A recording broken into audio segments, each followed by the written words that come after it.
right, we have a huge problem. My harmonic balancer is going like this. It's not balancing at all. It's going squeak, squeak, squeak, squeak, squeak, squeak, squeak, squeak, squeak.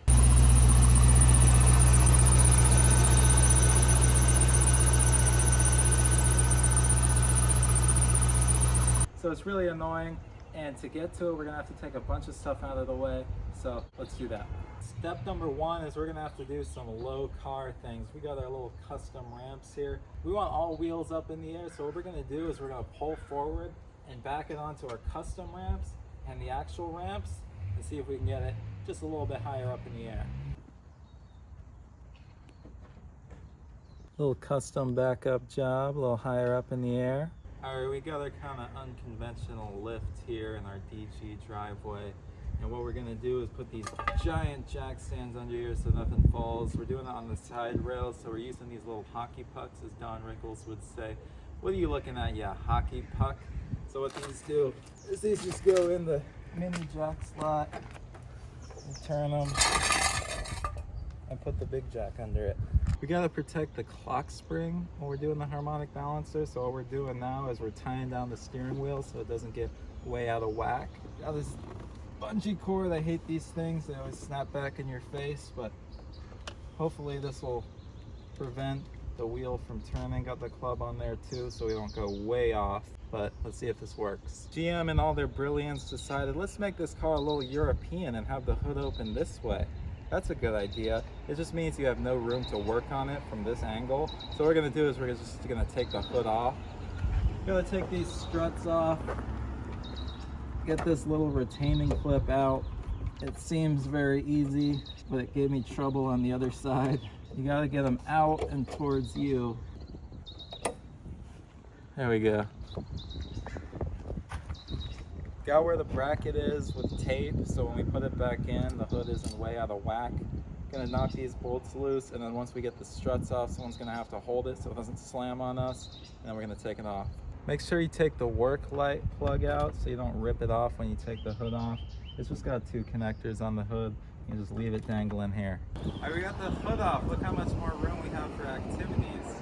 I'll tell you the procedure we did. We took the bottom two off of these studs, and then with someone over there, we took that one off, and then with me over here, you're gonna need two people for this, obviously. I took this one off, but in all my intelligence, I dropped one.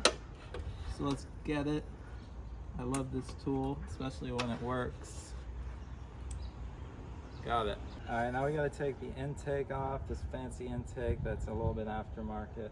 I don't really think it looks that great, but it should work.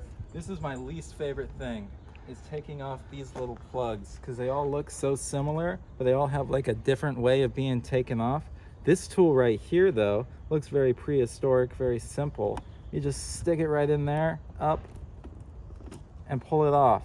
It makes it so easy. These things make me feel so silly and stupid because they just look like you just take them off, right? But no, everyone's just a little bit different. So now we got that off.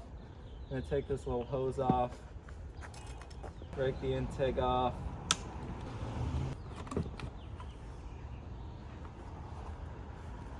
There we go. You can see they put some white powder on here to see where this hit the hood, because this thing doesn't actually fit in there. So what I noticed they did on the hood was just kind of notch out a little hole in it so it fit. This is where it was hitting before. Was it worth it? I don't know. Let me know. All right, we put our minds together and we came up with a genius hack. This is actually supposed to just loosen a little bit and then you pull it off. You don't even have to take this retaining clip off. So scratch what I said about getting the retaining clip off the other side. You just have to loosen a little bit and snap it right off. All right, now we gotta take this fan shroud off. 10 millimeter, I love the 10 millimeter when you can find it. Two on each side. All right, let's see what magic is under here. Not much going on. You can see these kind of crazy aftermarket hoses the last owner put on. Kind of looks cool. Before we get crazy, we need to drain the coolant. And it's way easier than you would think. It's just this little green thing right here. You just turn that and it comes out this little nipple and you just drain it out. It's way too easy. If someone wanted my coolant, they could have it. Draining the old coolant. If you pop that little valve and it's just kind of dribbling out, and you're like, there's way more coolant in here than there's coming out. Just take the all right, as I was saying before I was rudely interrupted by some unnecessary landscaping, if it's kind of just dribbling out the coolant, just pop the top off. It might be airlocked in there, and if you pop the top off, it'll just spray out of there. For better access to the rack, we're gonna have to take the alternator out of the way. Just a plug up top, 2 mounting bolts. These are 15mm. 1 mounting bolt out. Or I take this off, I'm gonna take the charge wire off. It says it's a 10, but it's really a 13. I don't know if that's unique to this car, but battery disconnected, of course.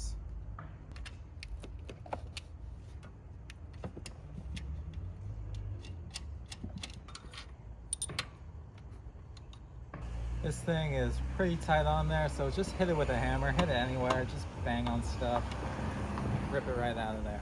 Got it off there, and I was lied to. I thought I had these fancy like race car quick detach hoses. Turns out it's just a regular hose clamp under there, and it just has this fancy kind of cover on it. I thought I was fancy, but really not. I guess the previous owner thought, you know, if I can't have these fake race car quick detach hose covers, what's the point in living? So he decided he really needed these. It looks like the right hand needs to go towards the car. Yep, it's got to go towards the street. Yep, there you go. Can you keep coming down?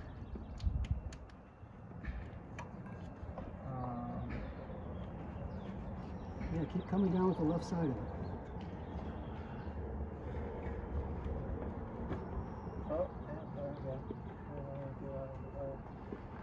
Alright, I'm about spent for today. Just took the sway bar and the fan out. A little bit easier access to the harmonic balancer. Still have some more stuff to take out of the way, in particular the rack, which is going to be the most difficult part allegedly according to our research. So we'll do that tomorrow. Alright, now allegedly the big kahuna of this project, which is taking out the rack and pinion. Got the steering disconnected here. All you need to do, 18mm wrench, little Allen on top, and then once you get it out, just hit it with a hammer, it'll come out. Now you're not steering anymore.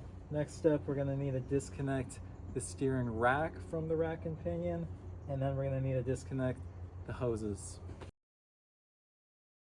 All right, we got it out. All right, I'll point out a couple things we took off to make this a little bit easier. We took off the master cylinder ABS thing bracket.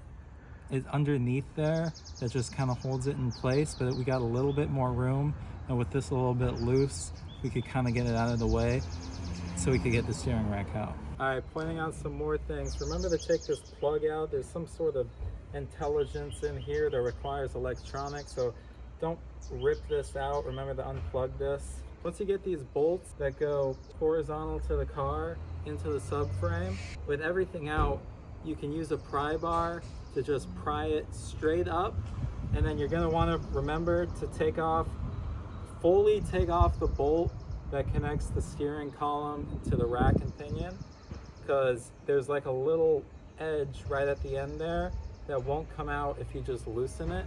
It'll go out like 90% of the way, and then the last little bit won't come out all the way, so you need to take the bolt out all the way. So you're gonna wanna go up towards the front of the car, towards the passenger side of the car, all the way, rotate it 180 degrees so you can get this on the bottom of the car, and then you're gonna go at an angle and go straight down to the driver's side and down on the car to get it out. All right, I'll mention something very important you need to take out is the power steering hoses going into the rack and pinion. So these are really difficult to get out. What you really need is a flexible line wrench. What we did is we got it loose with just a regular wrench. That was a bit risky. We tried our little crow's feet thing and it just was sliding off of there. But the right tool for the job is a flexible line wrench to get it off of there. but once it's off of there, you can just get it out of the way. And then from above, it kind of looks like you need to take these off because you can't see this part of it. You don't need to take these off because it just goes right back to here. So these just come with it. All right, from under the car, we just hit a wall. We were needing to hold the flywheel in position to get the harmonic balancer off. To do that, we either take the starter off and put a little clamp down on it. And to do that, we need to drop the exhaust. So we're not gonna do that because some people say you don't need to drop the exhaust. I think they're a bunch of liars because you definitely do. And we're not gonna do that. So what we're gonna do is just kind of rig something up to hold the pulley while we're getting it off. So we'll see how that works.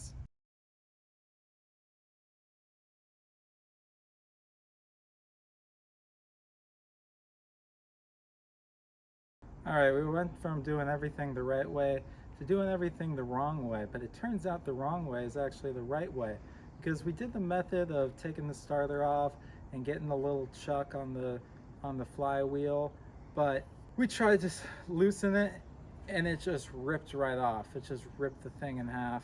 So what we did is we did this custom job with the belt from the car, the old belt. We're replacing the belt, so we used the belt to kind of make this little cinch job to choke it, and we just loosened it and we just got it off. So now we can pull it off and we got the bolt off, so that's pretty impressive.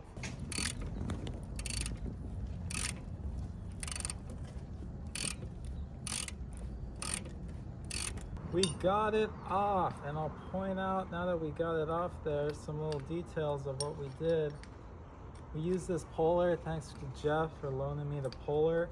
This just tightens in, and as it's tightening in, this presses against it and it just pulls it right out.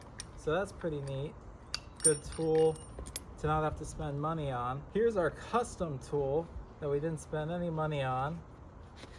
We just choked it and used the breaker bar through the loop to hold it in place, and it worked really well. It didn't go anywhere. So maybe we should patent this tool. All right, so that's harmonic balancer removal 101. Hope you learned something. Stay tuned for the next video where we put it all back together.